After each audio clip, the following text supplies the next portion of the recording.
Oi, pessoal, tudo bem? Aqui é o professor Flávio, uma vez mais com vocês. E hoje eu vou falar sobre o poder moral do amor na nossa disciplina de filosofia das emoções. Vocês estão acompanhando pelo material que a disciplina tem uma seção, uma unidade em que o tema principal é como as emoções se relacionam com outros âmbitos da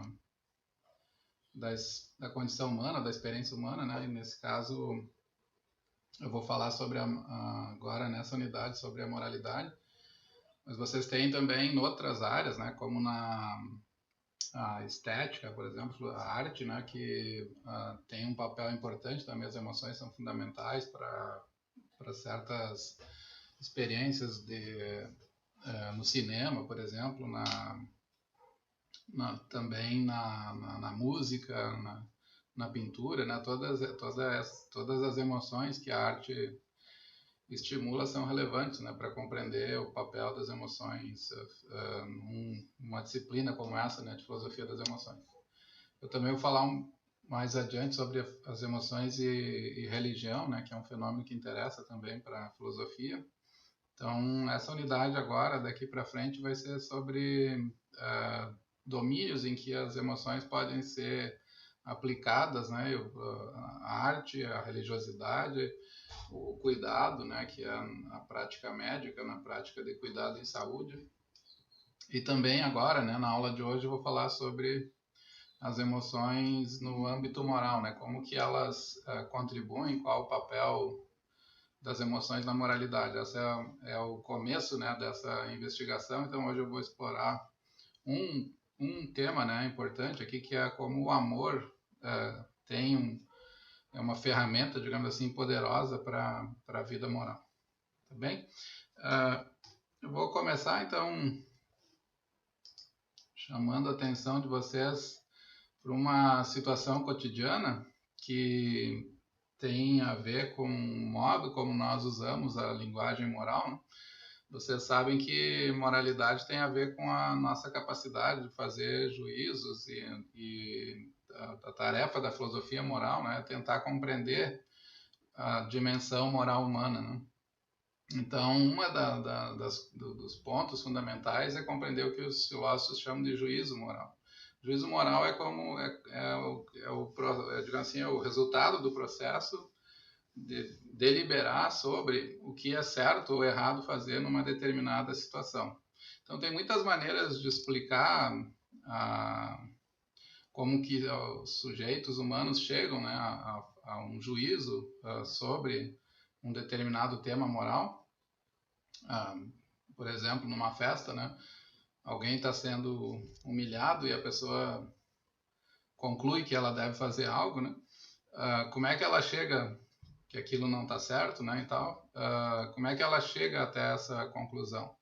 Ou vocês veem alguém tratando mal outra pessoa e percebem que aquilo é errado? Como é que assim, o juízo moral é formado, né? E como alguém identifica, digamos assim, os componentes? Então, uma tradição diz que esses juízos eles são percebidos, digamos assim, né? O que está por trás do processo o que está por trás do juízo é um processo de educação moral, de educação da percepção, e as pessoas literalmente veem, né, o que devem fazer. Então a gente usa expressões como, por exemplo, que tá sublinhado aqui, né? Eu vi. Opa, peraí que eu passei. Deixa eu só pegar o lápis aqui. Eu vi quão vergonhoso foi o que ele fez, né? Então a pessoa viu aqui, né, como se ela tivesse de fato enxergando que tem algo errado naquela situação, que aquela era uma situação embaraçosa, né? E todo mundo enxergou a vergonha, né, envolvida.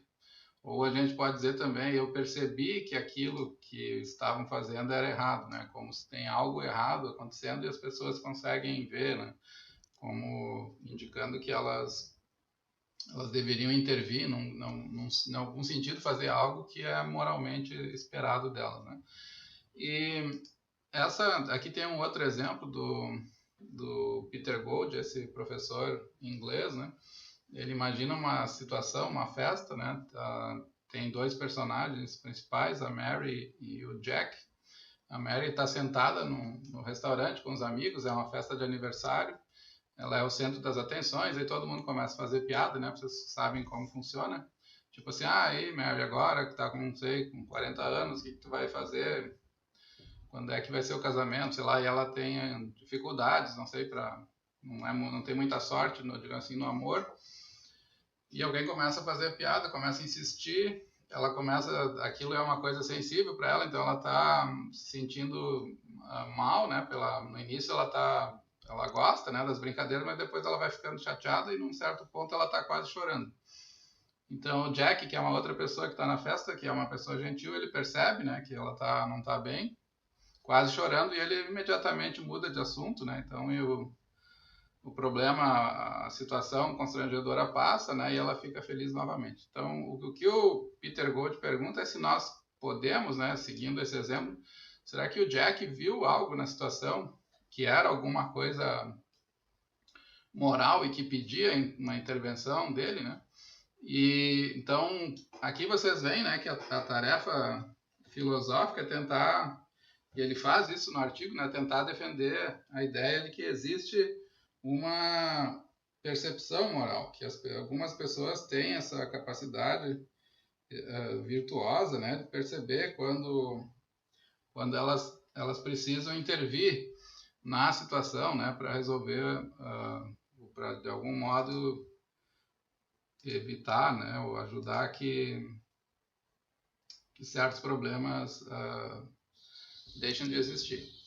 Aqui nesse outro, então, a pergunta aqui seria, né, se eu posso ver o que é errado, por exemplo, maltratar um animal, né, como o bebezinho está fazendo ali. E se vocês diriam, mas ele não está maltratando, né, o gatinho está sofrendo, né, então eu posso perceber o erro moral, digamos assim, nas circunstâncias, né, a moralidade é um tipo de percepção. E se ela for um tipo de percepção, como é que a gente vai identificar, né, capturar definir essa forma de percepção?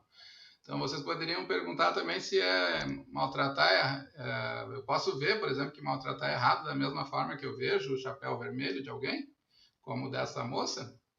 Eu posso perceber o que tem de errado, né, numa determinada circunstância. Como é que nós percebemos nos damos conta e notamos quando é necessário intervir numa situação de um ponto de vista moral? Então, essa é uma das perguntas que diz respeito ao juízo moral, né, que é o juízo de certo e do errado, eu devo fazer isso, devo fazer aquilo. Não necessariamente esse juízo tem a forma de um juízo, né, eu penso assim, eu percebi tais e tais condições, né, ela estava sendo humilhada, então eu notei que eu tenho que fazer alguma coisa. Não é nesse sentido, né, o juízo pode ser simplesmente chegar à conclusão, né, ou a crença de que algo precisa ser feito, não precisa ser na forma de um juízo expresso de natureza linguística, né? Pode ser algo mais como um certo padrão comportamental de resposta que diz, essa é uma situação em que eu tenho que intervir. Então, como é que essa capacidade humana é possível? Como que ela pode ser bem executada, né, de modo que a pessoa de fato intervenha e não fique se metendo, né, na vida dos outros e tentando dizer ou corrigir o que elas estão fazendo, né, de uma maneira equivocada que vai tornar essa pessoa não um sábio, né, não uma pessoa confiável, né, do ponto de vista moral, mas uma pessoa inconveniente, né? Então é muito difícil precisar o que está envolvido nessa tarefa. Uma resposta para essa pergunta foi dada por esse filósofo, é o Antti Kauppinen. Ele é um jovem, né, da Finlândia. Ele trabalha em Helsinki. Ele escreveu um artigo na Stanford, na enciclopédia de filosofia famosa, e ele defende então que existe de fato uma fenomenologia da moralidade, né? E o que nós percebemos quando nós percebemos algo, né, do ponto de vista moral, é o que ele chama aqui de um sentido de injustiça não sensorial. Deixa eu só colocar a tinta aqui para marcar para vocês. Aqui, né, um sentido de injustiça não sensória, ou um sentido de vínculo percebido entre a propriedade moral aqui é ser certo ou errado, o que está acontecendo, né? E a propriedade de fundo percebida, como o bebê, né, que estava intencionalmente causando dor ao animal. Então ele diz que a percepção moral pode ser pensada como um vínculo entre ser errado e uma propriedade de fundo, né, que é, por exemplo, como causador. Mas ela não é algo que eu enxergo, né? Uma propriedade não é um sentido, então, de injustiça não sensorial. Isso tudo ainda e tem muita discussão também em andamento nessa questão, né? Mas tudo isso ainda vocês podem ver aqui é um pouco vago, né? Não tem a caracterização não é muito precisa. E então o tema que eu quero discutir, né, com vocês hoje é tentar dar uma resposta assim do ponto de vista das emoções, como que as emoções atuam num processo de um modelo de pensamento moral que envolve capturar propriedades morais, né, da realidade. Não precisa ser pensada no sentido que o Karpinen ali defende, como um sentido de injustiça não sensorial, né? Vocês podem deixar essa pergunta em aberto, mas uma outra pergunta a gente pode fazer, né, que essa é um pouco mais precisa, mais definida, como que as emoções nos ajudam a capturar propriedades que podem levar, né, digamos assim, a melhores juízos morais. Então, no exemplo do Jack e da Mary, lá do início, vocês viram que ela está na festa e o Peter Gold diz que o Jack é uma pessoa gentil. Então, o que é uma pessoa gentil? Uma pessoa gentil é uma pessoa kind person, né, que em inglês é uma pessoa que se preocupa com os outros, ela está interessada no bem-estar dos outros. E esse interesse dele, a gentileza dele, de alguma maneira habilitou ele a perceber que a Mary estava sendo abusada, digamos assim, né? Estava sofrendo bullying ali na circunstância pelas outras pessoas que estavam participando do aniversário. Nem todo mundo percebeu o sofrimento dela, algumas pessoas perceberam. Ele, né, o Jack, percebeu. Como é que ele conseguiu fazer isso, né? O Peter Gold diz, bom, foi pela gentileza. Então, o que eu quero chamar a atenção aqui, a gentileza é um traço de caráter que tem a ver com certas emoções. E eu estou interessado aqui particularmente na emoção do amor. Então, eu vou tentar mostrar para vocês como certas formas de amor têm o poder, né, moral de nos ajudar a fazer juízos e perceber quando intervenções, né, morais são necessárias. Tá bom? Então, a tarefa de hoje, tarefa dessa aula, é responder essas duas questões aqui. Vou procurar, né, responder essas duas questões. Primeiro, como que os modelos morais tradicionais explicam a apreensão dessas saliências que formam juízos morais? Então, vocês vão ver que tem modelos não emocionais que insistem, né, na ideia que as emoções devem ser evitadas, né? Elas não são úteis para percepção moral, elas não são úteis para capturar informações relevantes que vão alimentar juízos morais de maneira adequada, né? E nos fazer refinar, digamos assim, a nossa visão. E, por outro lado, né, eu vou criticar essa visão tradicional, então, e vou defender a tese que a apreensão de propriedades morais exige o amor, ou que eu vou chamar também de atenção amorosa, o que equivale a dizer que o amor tem um papel importante para nos ajudar a sermos bons, a sermos boas pessoas, pessoas que agem bem. Né? Aqui, antes de iniciar, também queria fazer uma pequeno parêntese explicando que amor aqui não é exatamente ou exclusivamente o amor romântico, porque algumas propriedades do amor romântico são relevantes para o problema que a gente vai discutir. Mas eu estou pensando no amor como como no sentido de care about, né? Assim, de nos importar, aquele tipo de emoção que faz com que nós nos preocupemos com as pessoas.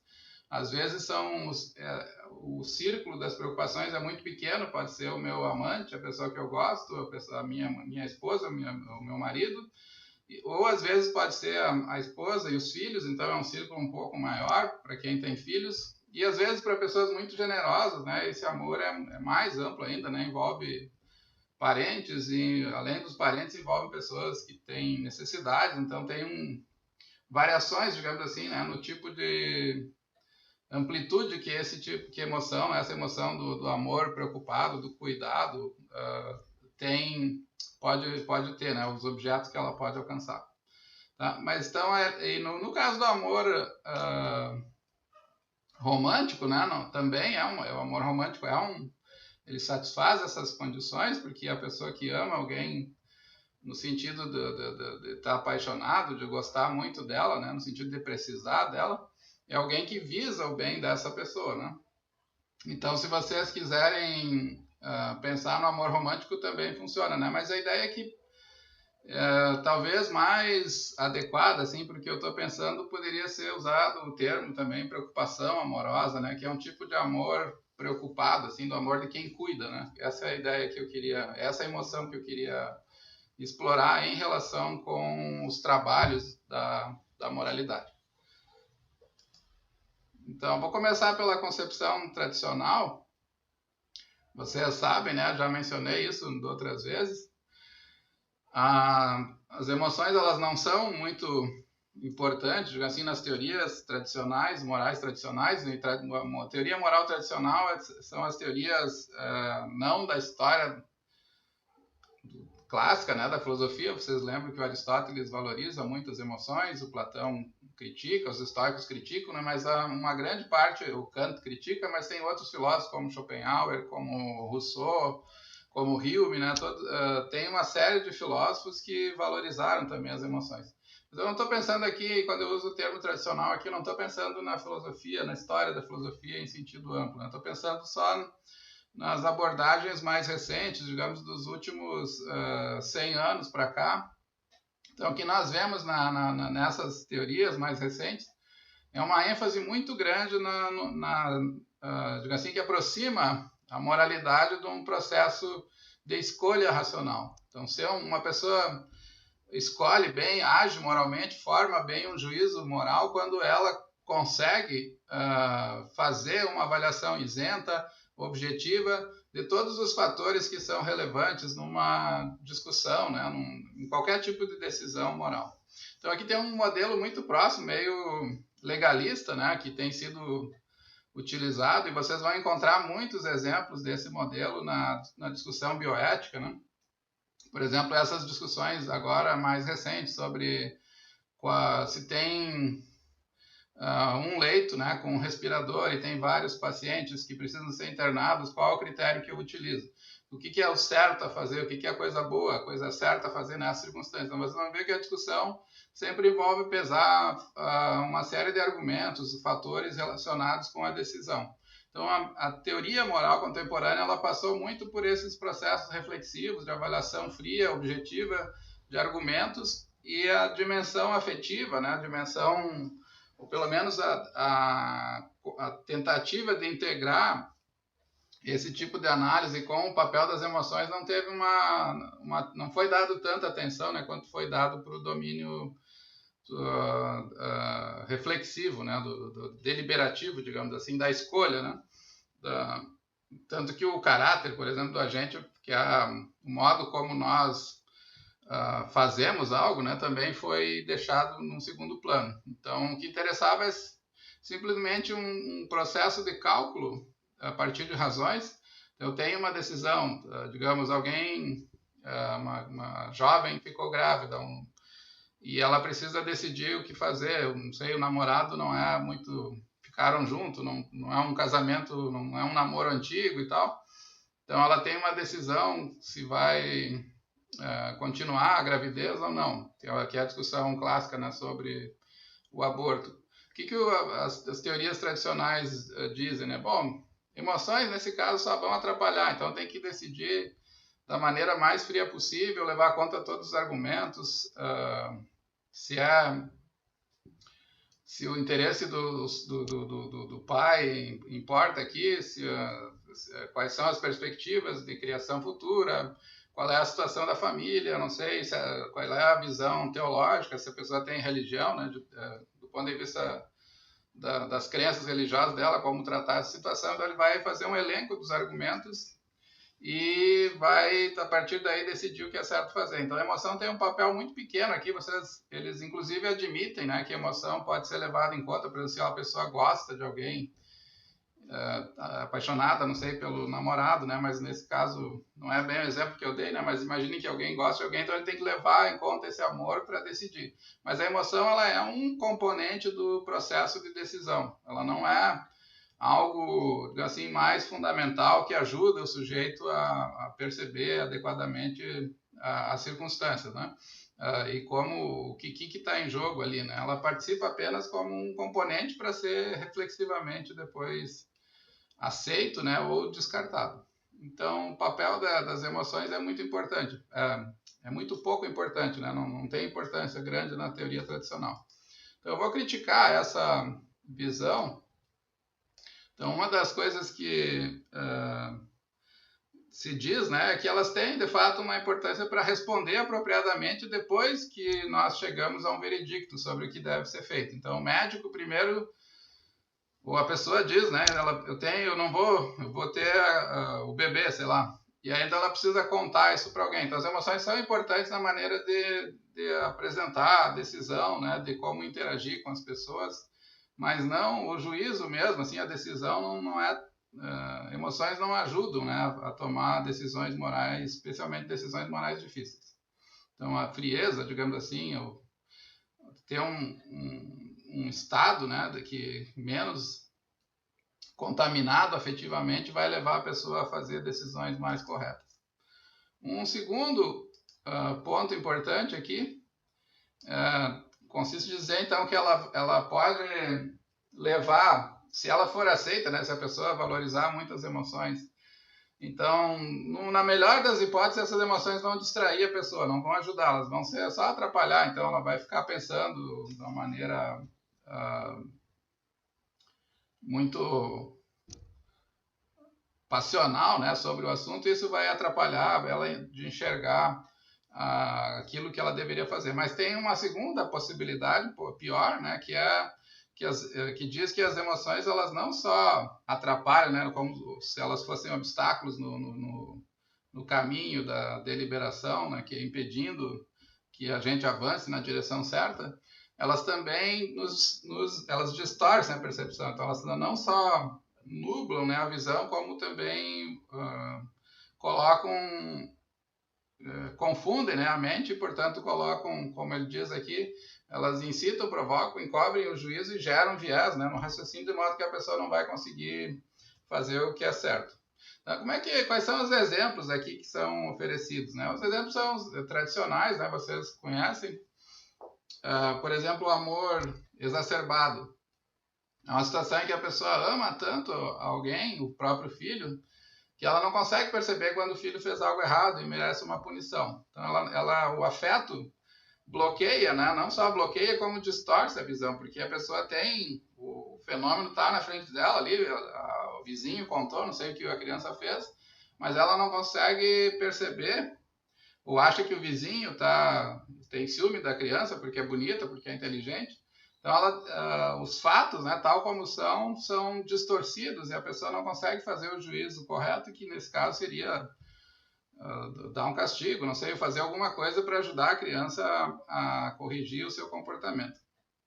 Então, no modelo, vocês vejam aqui, esse exemplo me parece que é claro, né?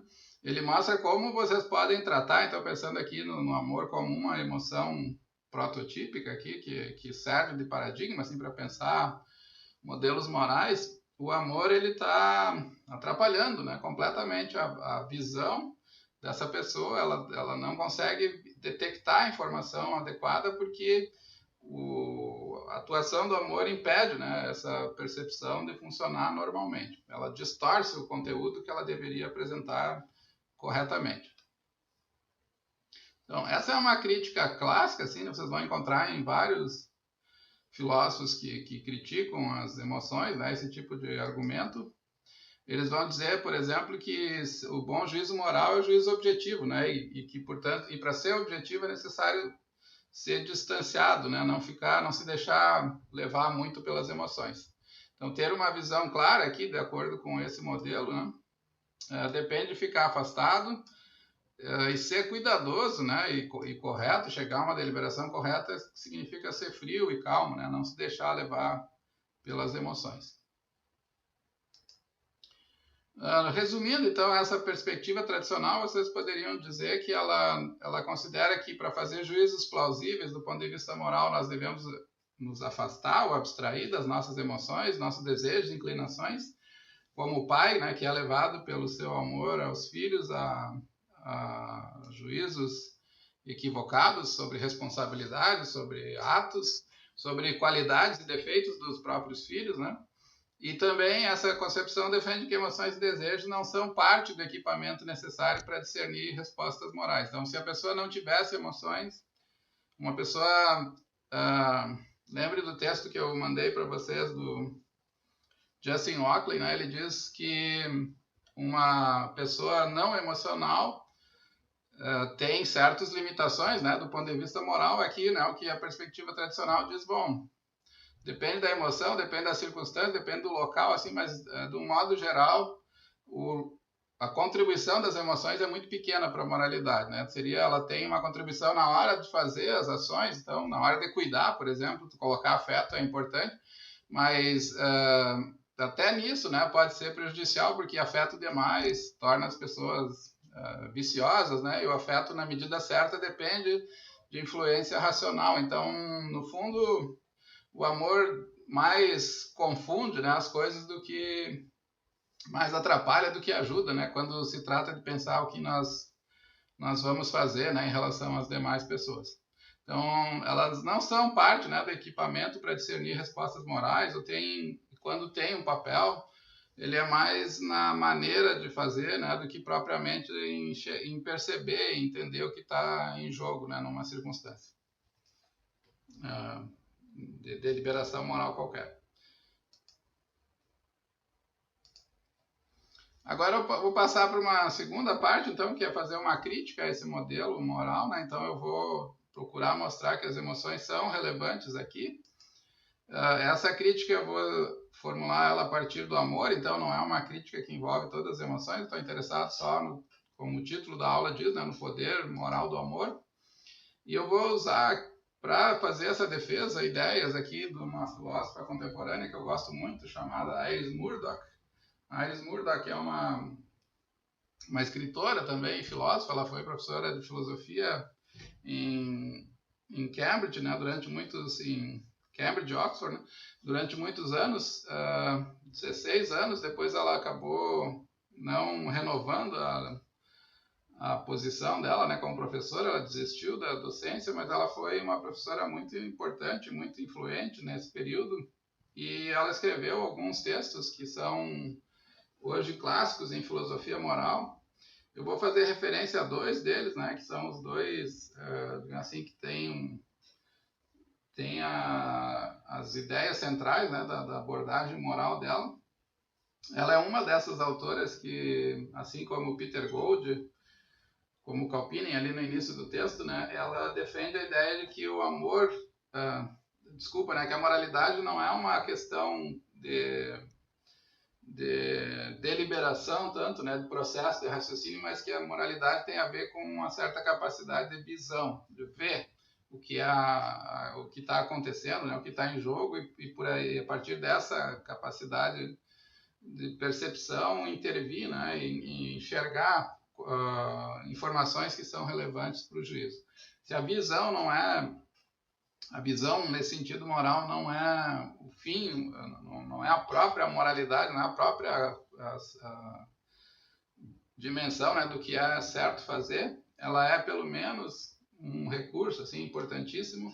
Então aqui a gente pode defender que as emoções, na medida em que elas estão envolvidas com a visão, as emoções são essenciais para nos tornarmos bons, né? Também tem outros componentes que ela levanta, então é uma concepção de moralidade distinta da concepção tradicional. Eu vou só discutir a questão do juízo, mas se vocês forem ler, ela também defende que a ética tem insistido muito na questão da escolha, assim, a tarefa principal da filosofia moral, né, contemporânea é como eu posso fazer boas escolhas. Aí tem todas os debates sobre se pornografia é certo, se aborto é correto, se enfim, compensações para pessoas que foram por danos morais, né, de algum tipo, como descendentes de escravizados, é algo certo ou errado.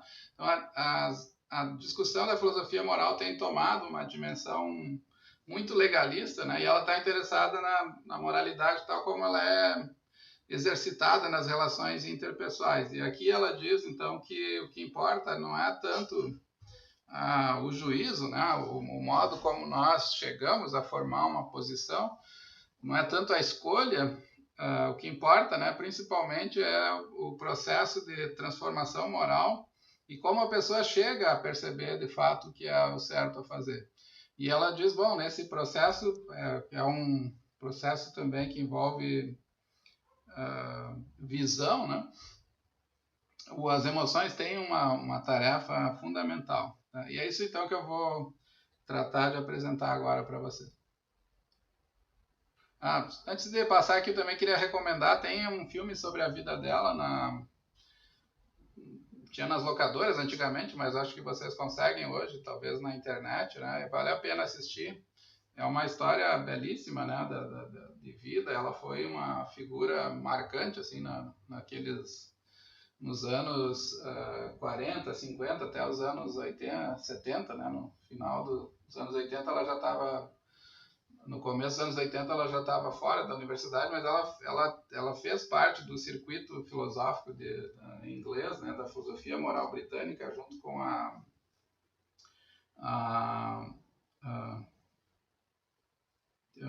eu sempre esqueço os nomes, da Philippa Foot e a Anscombe, né, que foram as duas filósofas morais mais importantes. Ela chegou a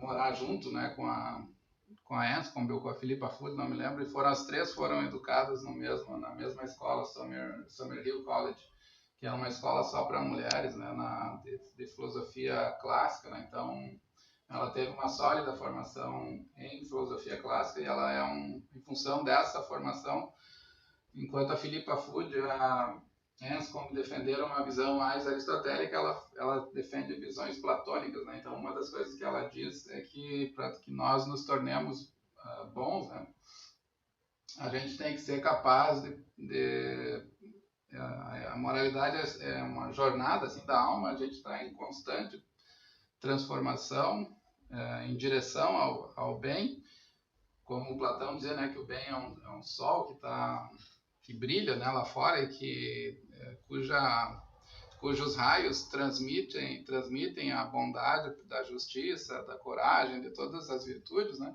Ela vê o bem como uma espécie de entidade metafísica, né? E que nós somos tanto mais morais quanto mais nos aproximamos do bem. E o bem não é algo que está colocado aqui, né, dentro desse mundo, o bem é alguma coisa fora.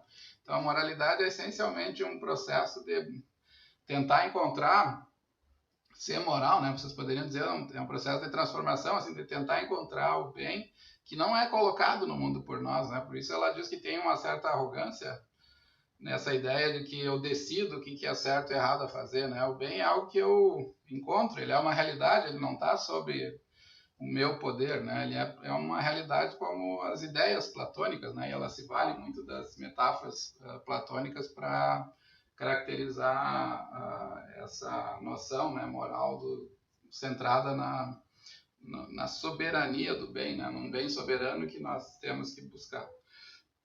Então aqui vocês vão encontrar então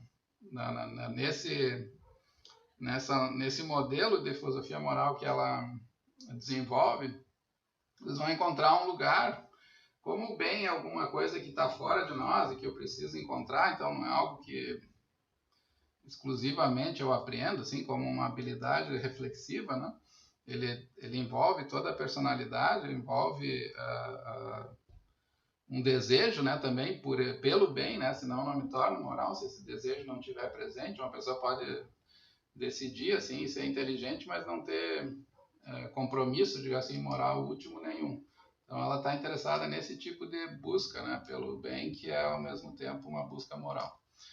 E ela distingue, portanto, nesse sentido, ela enfatiza, né, de um artigo famoso dela, que foi o primeiro artigo que tornou ela famosa no meio filosófico, que se chama Vision and Choice, e ela enfatiza nesse artigo que as nossas capacidades de apreensão, de percepção, elas dependem do mundo que aparece para nós. É uma questão ela chama de gestalt, assim, né, como as imagens, né, o que está na nossa frente não é algo, não é um conteúdo bruto, né, ele é construído no sentido que a gente percebe certas coisas a partir de um pano de fundo genérico, né, mais amplo. E ela diz, então essa é uma citação dela, diz: eu só posso escolher dentro do mundo que vejo, no sentido moral de ver, que implica que a visão clara é um resultado da imaginação moral e do esforço moral. Também existe a visão distorcida, é claro, e a palavra realidade aparece aqui inevitavelmente como palavra normativa. Então ela está dizendo aqui que uma pessoa moral é alguém que é capaz, ela enxerga a situação de um certo ângulo, mas ela tem que ser capaz de imaginar alternativas, porque ela pode estar enganada, né? Então é sempre um esforço de capturar o bem. Esse esforço envolve superar o nosso próprio egoísmo, e é um esforço moral genuíno, no sentido que o bem é algo que eu não é dado por mim, né? Ele está lá fora, eu preciso encontrar ele. Então, uma forma de vocês entenderem a imagem que ela está apresentando é pensar no escultor, né? O escultor tem uma ideia da obra que ele quer fazer e ele vai esculpindo, vai batendo na pedra até essa forma aparecer. A função da grande arte, né? Ela diz, do grande artista, é capturar, pegar a beleza, né, que está lá fora dele, né? A beleza é algo que ele é uma pessoa que se submete, que reverencia a beleza e reverencia de tal modo que a vida dele pouco importa, né? O que importa é a beleza que ele quer encontrar. Então aqui também a moralidade tem essa mesma ideia, né? A moralidade não é algo que eu ponho no mundo, é algo que se encontra, o certo, né? Se encontra lá e eu preciso vê-lo. Então tem um exemplo famoso que para tornar menos abstrato aqui o que eu estou falando, ela dá o exemplo da sogra e da nora, né? Um filho dela, isso na Inglaterra, é uma questão relevante, porque eles têm essas distinções de nobreza, né? E de pessoas comuns, né? E o filho dela, então, que ela era, sei lá, a mãe era uma descendente de aristocrata, o filho casa com uma moça que não era da mesma, da aristocracia inglesa, e ela passa como o Harry e a Meghan agora, né? A Meghan Markle, que ela passa então a olhar para a nora assim, e ver uma série de defeitos na nora, né? Tipo, ela sorri, ela pensa em, ela é uma pessoa sem boas maneiras, ela faz um comentário jocoso, pensa, é uma desqualificada, não sei, fica rindo de uma coisa séria, não sei. Então ela tem uma visão, forma uma visão completamente negativa da nora, essa sogra, né?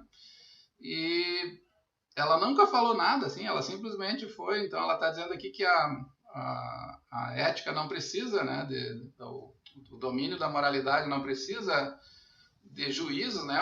Tenho formas de perceber circunstâncias e pessoas que nunca envolvem juízo, eu simplesmente vejo as coisas de uma certa maneira.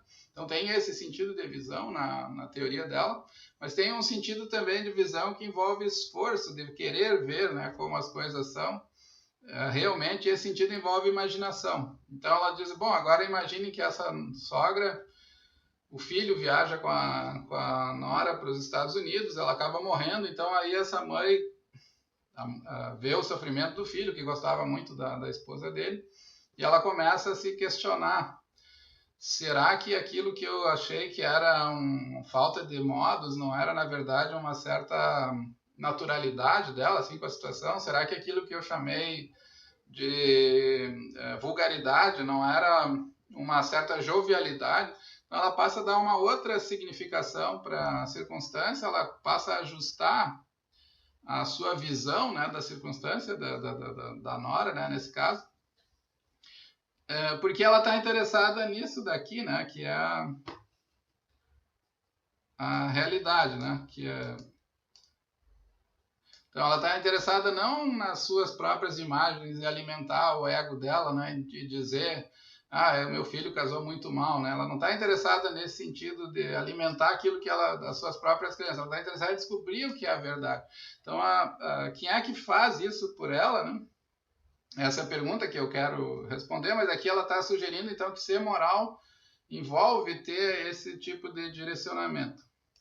Tá bem? Então, ver o que é importante, né, nas situações que nós enfrentamos não é simplesmente uma questão, ela está sugerindo, a moralidade não é simplesmente uma questão de abrir os olhos como se tivesse embaçado e a gente tem que limpar a janela, né, que eu não consigo enxergar lá fora. Ela diz que é uma tarefa, é uma exigência de esforço, então como essa sogra, né, que passa daí a questionar a sua própria visão e tentar ver o mundo, né, como ele é. Então, moralidade é um esforço de busca da realidade, né, de descoberta da realidade. E aqui tem uma série de inimigos, né? Isso, o trabalho da Iris Murdoch é muito interessante nesse sentido, porque a moralidade tem uma série de inimigos e o principal deles, ela diz que é a convenção e a neurose, né, e o ego, que são os que bloqueiam, né, a nossa visão. Como é que funciona isso? Aqui ela usa a psicanálise para defender essa tese. Vocês podem dizer assim, as pessoas às vezes elas tendem a seguir, né, aquilo que a maioria das pessoas pensa, tendem a viver segundo padrões ilusórios, porque elas não querem desafiar ninguém, né, não querem reconhecer que o bem não é exatamente aquilo que as convenções ditam, né? Mas principalmente o que ela está pensando aqui é a ideia do ego, né, da pessoa se deixar levar pelas suas próprias inclinações, às vezes inclinações patológicas, né? Mas, de um modo geral, ela diz que a nossa condição, ela é uma seguidora do Freud aqui, né? É uma condição pobre, assim, miserável, né? Seres humanos são criaturas cheias de fantasias, de autoilusão, de auto-engano, eles mentem para si mesmos para proteger o ego e essas mentiras acabam fazendo com que as pessoas não percebam o que está acontecendo lá, né? Então essa nora poderia simplesmente dizer assim, eu não fui má com a minha nora, né? Quando ela soube que ela tinha morrido, né? Eu simplesmente vi, né, que ficar aliviada, por exemplo, né? Quando na verdade a realidade poderia ser outra coisa bem diferente, né? Então se nós somos excessivamente autoindulgentes, né, a gente pode deixar passar um monte de erros, de falhas, de tarefas não cumpridas que seriam exigidas por uma pessoa moral, simplesmente para mentir para si mesmo, né, simplesmente para não assumir as próprias responsabilidades. Então ela diz isso várias vezes, né, que o ego encobre a realidade dos outros, tornando-os ficções das nossas autorrepresentações. Quer dizer, o ego esconde, né, o que faz com que a pessoa seja uma pessoa inventada. Então, tipo o casamento que a pessoa diz, mas de fato ela era chata, eu não tinha nada que fazer o que ela queria, ou de fato ele era um canalha, não sei, mereceu, né? Como constantemente aparece, a pessoa se livra dos seus erros, né? Criando essas ficções que não passam de autorrepresentações, são imagens que nós criamos e que escondem realidades morais num sentido mais importante e profundo, né? Que ela está pensando aqui, que é um tipo de moralidade que interessa não só a formação de juízos, mas também interessa o quanto nós ultrapassamos o nosso próprio eu, né, em direção à descoberta, né, à percepção dos outros, né? Então, um exemplo da Mary e do Jack naquele aniversário, né, que ela estava se sentindo mal, chorando, uma pessoa grosseira poderia simplesmente dizer, para não admitir que magoou e que não percebeu que estava sendo insensível com ela, poderia simplesmente dizer, mas ela é uma chorona, ela não sei, ela não consegue nem compreender uma piada, né? Então tu coloca, isso é uma atitude, né, de autoabsolvição, assim, tu coloca a culpa no outro por algo que nós mesmos deveríamos fazer. Então como eu disse, ela se vale muito da psicanálise. Aqui eu coloquei uma passagem dela sobre a psicanálise de Freud, né? Ela diz que a psique humana, para explicar por que a moralidade tem muitos inimigos, e a psique, a neurose, o ego, né, são os principais inimigos dela.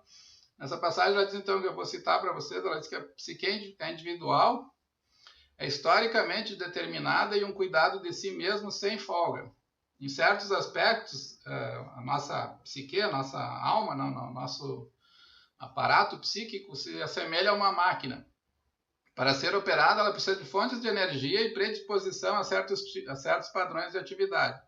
A área da sua liberdade de escolha independente não é usualmente muito grande. Um dos seus principais passatempos da nossa alma é sonhar acordado. Como, por exemplo, a gente faz, né, quando fica pensando assim, agora vai acontecer isso, vou publicar um artigo, não sei o quê.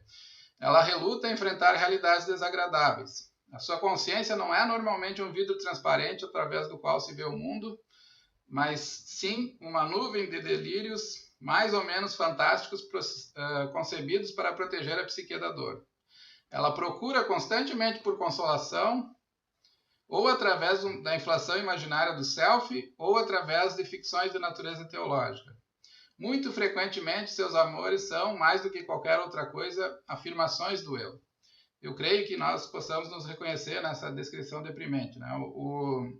Os nossos amores aqui, né, são ficções do eu, né? Então ela está dizendo assim, o que a gente vê, aquilo que a gente mais cultiva, mais busca, são, no fundo, projeções de nós mesmos, né? Então, como tentativas de autoproteção. Então, a verdade, o compromisso com a apreensão moral justa, né? Uma visão moral que seja minimamente generosa, bondosa com as outras pessoas, é uma das tarefas mais difíceis que tem, justamente por essa natureza obscurecida, né? Egoísta, que é a natureza humana. Então, como é que alguém nessa condição percebe, né, a moralidade? Então, ela diz que não é uma questão de juízo, porque nós racionalizamos frequentemente. A racionalização é na psicanálise, é um dos componentes, né, em que a gente cria explicações sofisticadas para isentar nós mesmos, né, de certas responsabilidades. Então, no caso da moral, né, a racionalização moral é dizer, por exemplo, isso que o sujeito diz.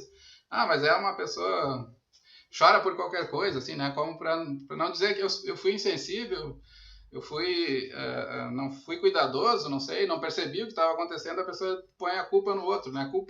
Culpabilizar outras pessoas é uma forma, né? Nem sempre, claro, às vezes a pessoa tem certos limites, né? Mas geralmente é uma forma de esconder o próprio egoísmo, né? Que é um defeito moral. Então, como é que nós conseguimos romper essa barreira, fazer o esforço moral, a tarefa moral que ela sugere, encontrar o bem? A resposta delas é, a arte e a moral são uma coisa só, como no exemplo da escultura que eu dei para vocês, né? A essência delas é a mesma. E a essência da arte e da moralidade é o amor. O que é o amor?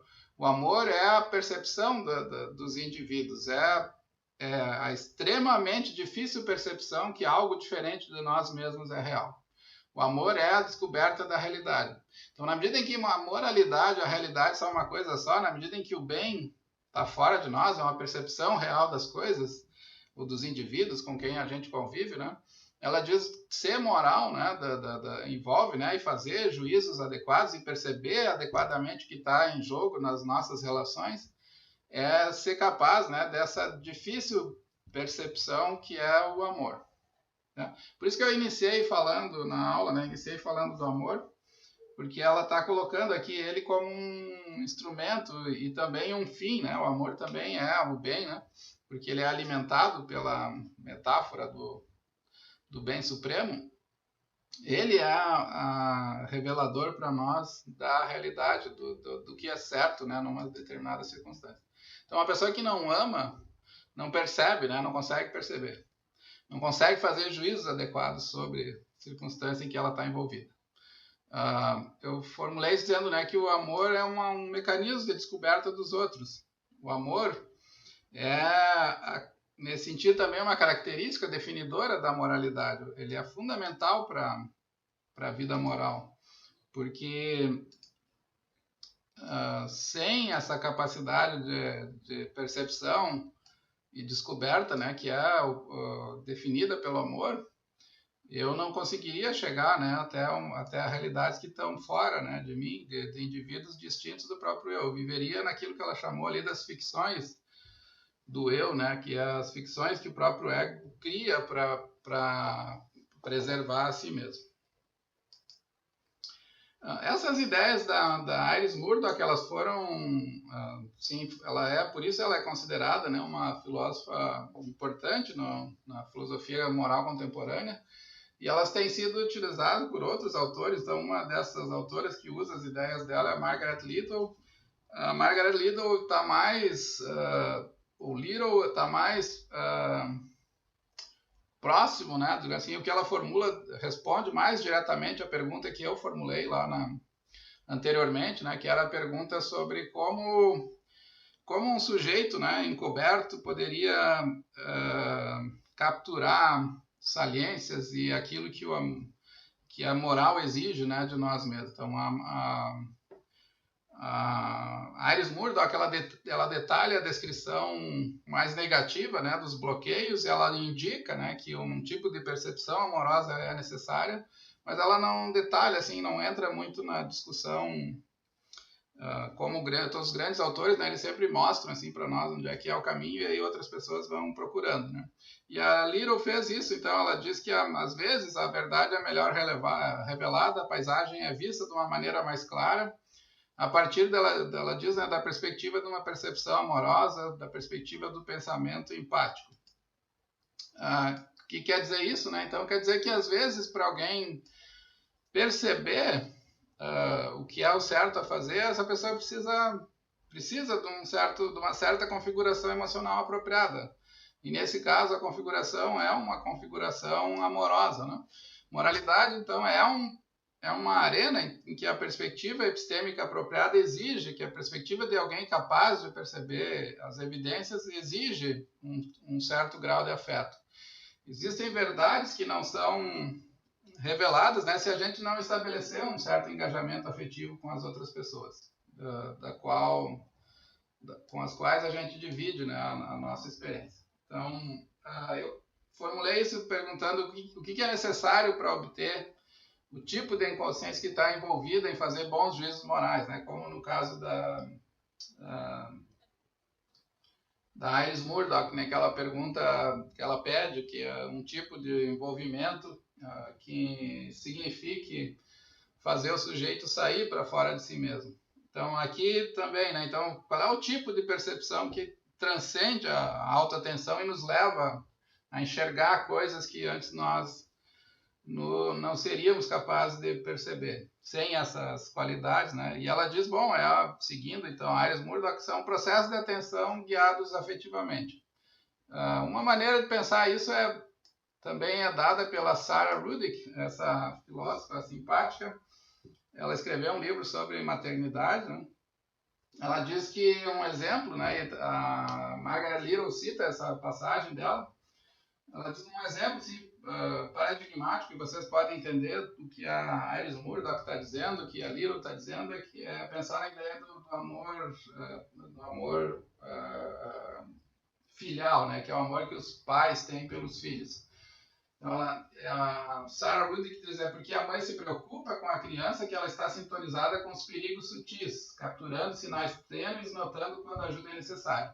Aqui eu acho que fica bastante inteligível, assim, bastante claro a ideia de como o amor é importante, né? Essa preocupação amorosa, né? Porque a mãe, na medida em que ela gosta da criança e se preocupa com a criança, ela cria um tipo de sintonia afetiva que faz com que pequenos sinais, né, sejam reconhecidos por ela e ela possa se antecipar e perceber o que vai acontecer, né? Então, como aquela mãe que vê a criança que está aprendendo a caminhar e a qualquer momento pode cair, na vida adulta também, né? Então, se vocês gostam de alguém, você pode ver que essa pessoa está fazendo certas coisas, está tomando certos caminhos que não são bons, mas é quem te faz perceber essas propriedades morais da situação, que a pessoa está passando por um aperto, perdeu o emprego, né? Ninguém sabe disso, ou separou, e ela não quis contar para ninguém, mas quem gosta dela percebe pequenos sinais e que habilitam ela a saber o que fazer com relação a essa pessoa. Então, o amor aqui tem um papel fundamental, né, na experiência e na percepção, de modo que ela possa fazer juízos adequados. Agora é hora de eu falar, agora é hora de eu convidá-la para tomar um café, pedir para desabafar, etc., como a gente faz normalmente nas nossas vidas, né, comumente, né, na vida diária. Como é que a gente pode qualificar um pouco mais essa preocupação amorosa?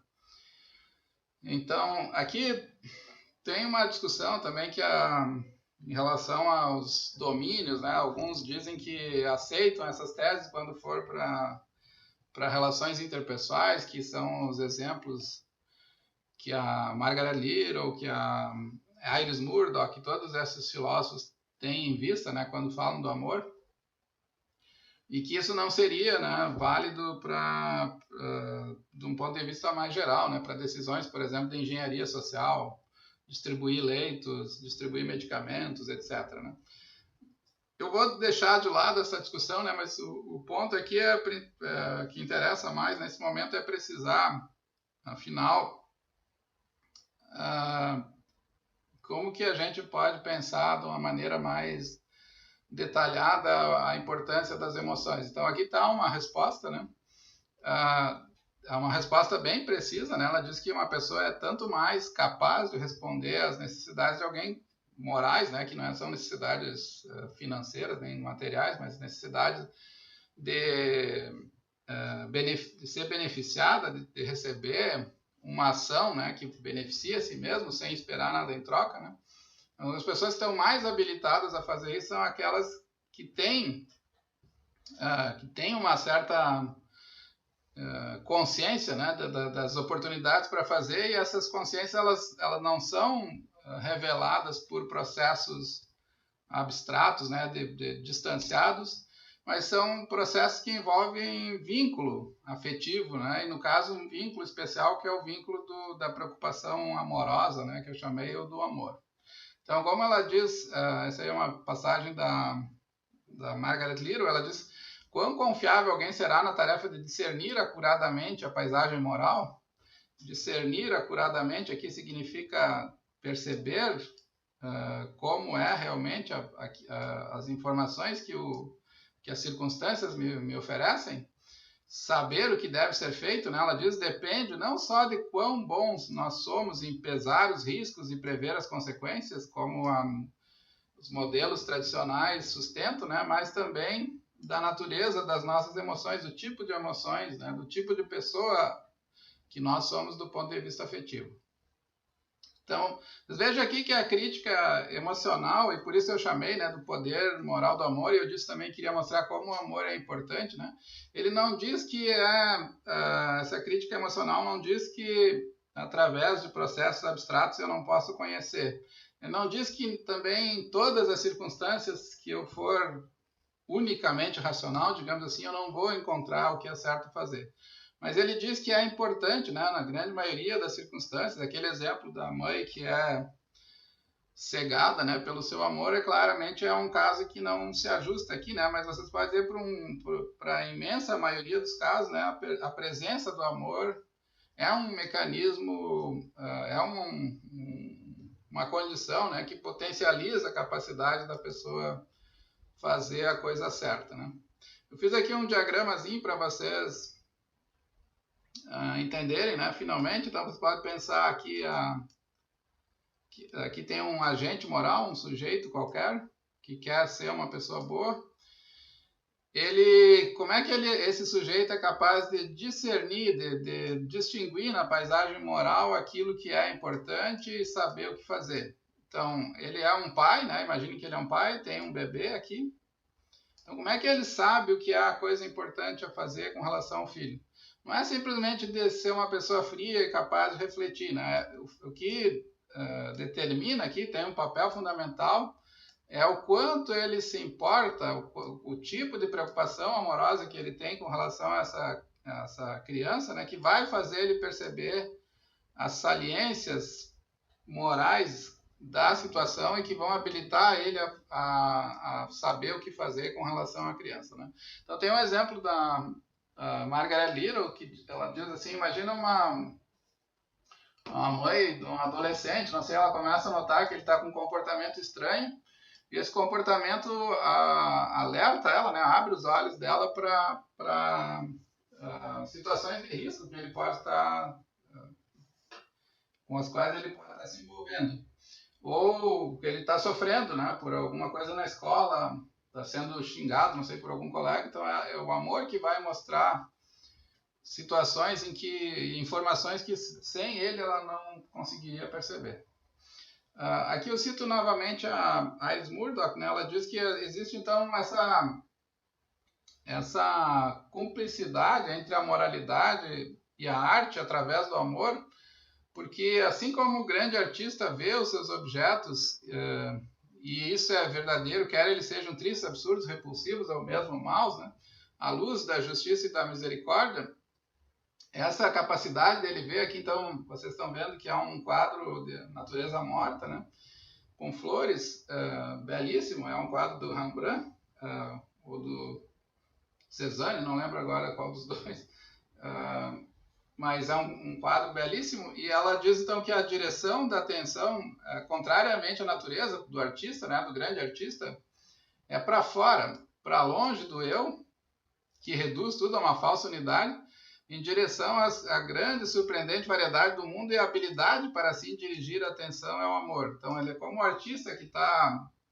para ele conseguir fazer esse desenho, essa pintura, né, capturar as cores e a expressividade da realidade, ele precisa do amor, um amor profundo pela beleza, né, e não um amor a si mesmo. Ele quer mostrar algo que está lá, né, na realidade. Isso vocês podem confirmar, né, com uma série de obras de arte que os grandes escritores, por exemplo, eles fazem um esforço fenomenal assim para explicar o que é um estado de raiva, procurar a palavra certa e corrige e reescreve e lutam, né, consigo mesmo para conseguir capturar o tema e as relações que eles querem descrever.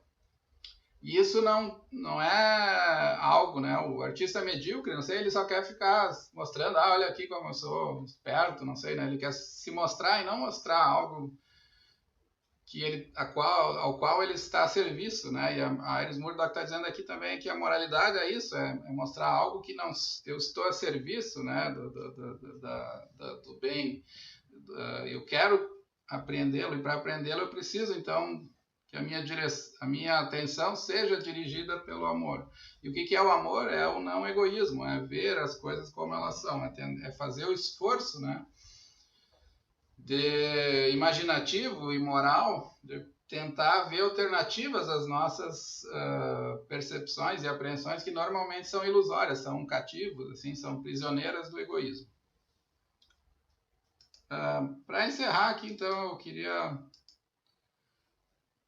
chamar a atenção de vocês, então, como eu disse, que a atenção amorosa e a verdade, a objetividade é mais, né, do que é mais do que simplesmente o amor aqui, né, não é simplesmente uma patologia, uma paixão que distorce. O amor é uma forma de perceber, né, se vocês aceitarem essa imagem moral que ela está apresentando e a força que o amor tem dentro dela, né, é uma forma de perceber a verdade moral. Então, eu encerro com essa passagem do Lawrence Bloom, comentando a Iris Murdoch, né? Ele diz que como o amor ajuda a perceber moralmente. Ele diz que a tarefa é levar a si mesmo. A nossa grande tarefa moral é dar atenção à realidade das outras pessoas individuais. E tal atenção requer não permitir que as nossas necessidades, vieses, fantasia, desejos impeçam-nos de conseguir um modo de apreciar o seu ou as suas próprias necessidades particulares de situação. Então, o amor faz... Qual é o poder moral do amor, né? O poder moral do amor é que ele é essa força que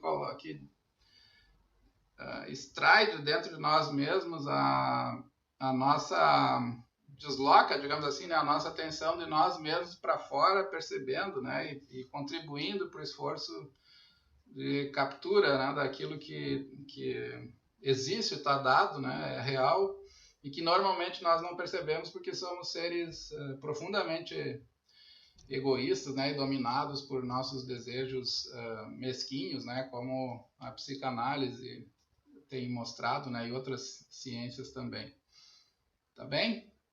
Um abraço então para vocês, obrigado. Deixa eu só mostrar aqui a, a literatura, né, para se caso vocês tenham interesse nos textos que eu utilizei para preparar essa aula. Um abraço e até o nosso próximo encontro.